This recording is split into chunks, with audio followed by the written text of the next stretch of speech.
Hi guys, how's it going? It is Nanowrimo day, I don't know, because I am pre-filming this. Since I already lost the video challenge with Kat, Alia, and Jarrett, I decided I could go ahead and break some more rules. So this vlog will go up on a day when I just am in a funky mood or don't feel like filming.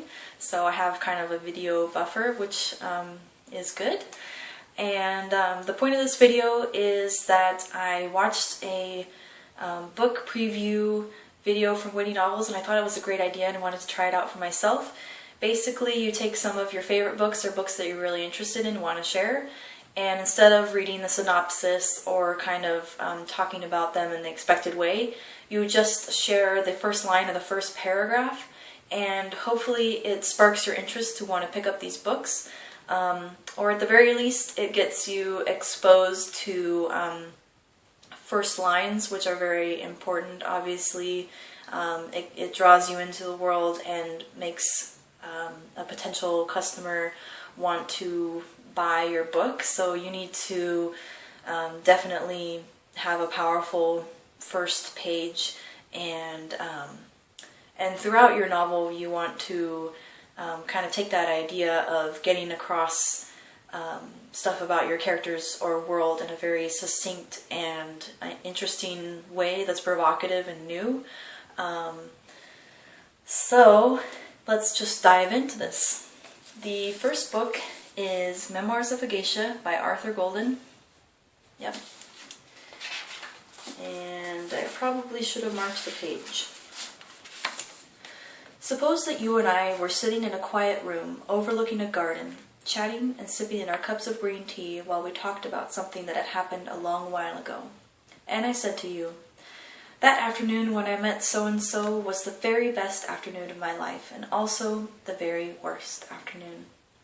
I expect you might put down your teacup and say, "Well now, which was it? Was it the best or the worst? Because it can't possibly have been both." Ordinarily I'd have to laugh at myself and agree with you. But the truth is that the afternoon when I met Mr. Tanaka Ichiro really was the best and the worst of my life. He seemed so fascinating to me. Even the fish smell on his hands was a kind of perfume.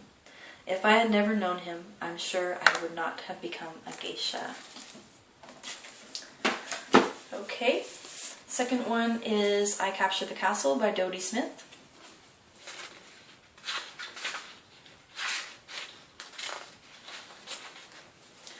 I write this sitting in the kitchen sink. That is, my feet are in it. The rest of me is on the draining board, which I have padded with our dog's blanket and the tea cozy. I can't say that I am really comfortable, and there is a depressing smell of carbolic soap, but this is the only part of the kitchen where there is any daylight left. And I have found that sitting in a place where you have never sat before can be inspiring. I wrote my very best poem while sitting on the henhouse, though even that isn't a very good poem. I've decided my poetry is so bad that I mustn't write any more of it. I love that one. This is The Marriage Plot by Jeffrey Eugenides.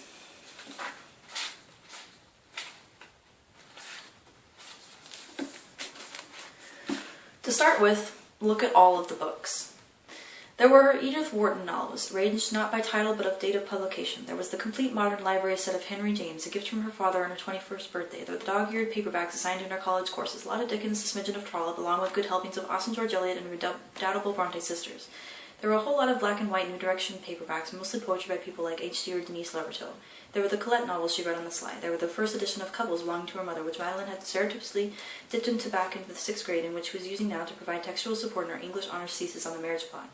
There was, in short, this mid-sized but still portable library representing everything that Madeline had read in college, a collection of texts seemingly chosen at random whose focus narrowed slowly, like a personality test, a sophisticated one you couldn't trick by anticipating the implications of the questions or finally getting lost in your recourse to the answer to the simple truth. And then you waited for the result, hoping for artistic or passionate, thinking you could live with sensitive, secretly fearing, narcissistic, and domestic, but finally being presented with an outcome that cut with ways and made you feel different depending on the day, the hour, the guy you happen to be dating. Incurably romantic. That was way too fast, I'm sorry. This is The Fountainhead by Ayn Rand. A really beat up copy that I love.